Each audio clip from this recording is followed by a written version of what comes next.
こんにちは、スキマのリリーです。メレームためのハワイ語ミニ講座よろしくお願いします。今日はキモフラを取り上げてみました。このメレは20世紀の初めにハワイ島ヒロに移住してきたスコットランド人ジェームス・ヘンダーソンさんのことを歌ったものなんですけれども、早速1番の歌詞を見てみたいと思います。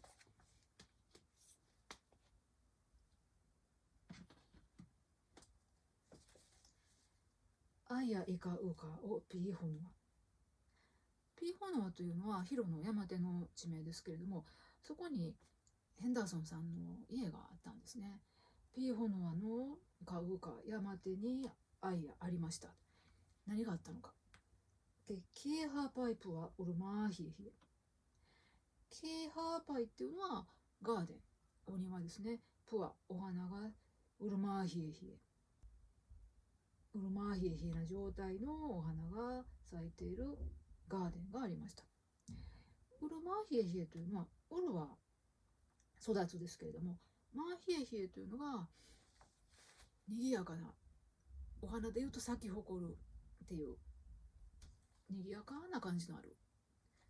言葉ですね。英語だとフェスティブなんて訳されたりもする言葉ですけれども、そんな華やかなお庭のあるピーホンは、その場所をイーライラと受けて、素晴らしいものをそこで見たんですと、あと続くんですけれども、ハワイ語見てみたいと思います。イーライラウライケイカナニ。イーライラ、ここのところが先ほどご説明した花々が咲き誇る庭のあるその場所っていうところをその場所と受けてるんですね。会う私は池いかなに美しいものを池見たのですと。ここのところを、一般的にハワイ語の基本語順と言われるところに合わせて並び替えると池合ういかなにイーライラとなります。そんな風に言ってしまうと淡々と語ってる感じになるんですけども、語順が変わることでよりエモーショナルな感情表現になってると思います。そしてこの後かなに美しさの説明が続いています。ナープワーラ、ナーは複数の定冠詞、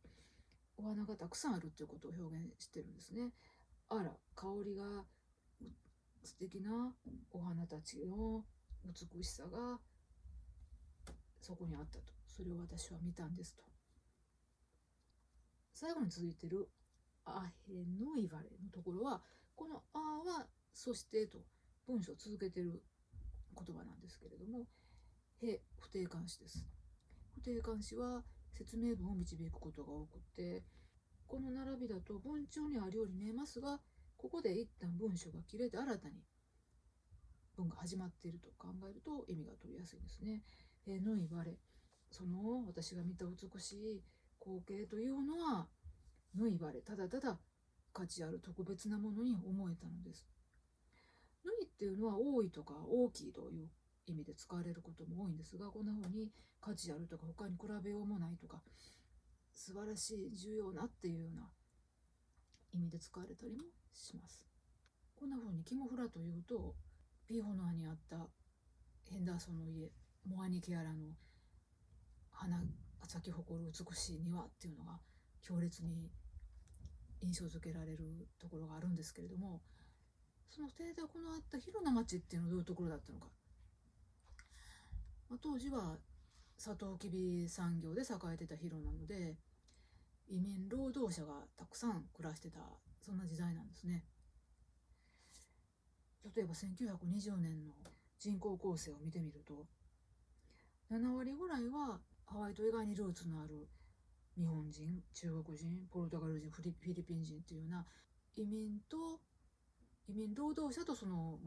家族が7割を占めていた。そしてヘンダーソンさんのような白人は 8%、少数派だったんですね。おそらくヘンダーソンさんも、街を歩くことを目立ってたかもしれないですけども、彼の家が際立ってただけではなくて、ヘンダーソンさんの存在自身も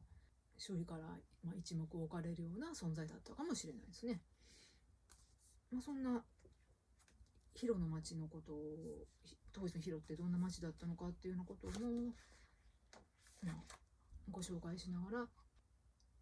ズーム講座の方ではハワイ語を丁寧にたどりながらじっくりキムフラを味わってみたいなと思っています。ズーム講座のご案内は隙間のリリーのハワイアンソングブックブログの方に上げておりますので、よかったらご覧いただければと思います。ミレオ見た目のハワイ語ミニ講座終わります。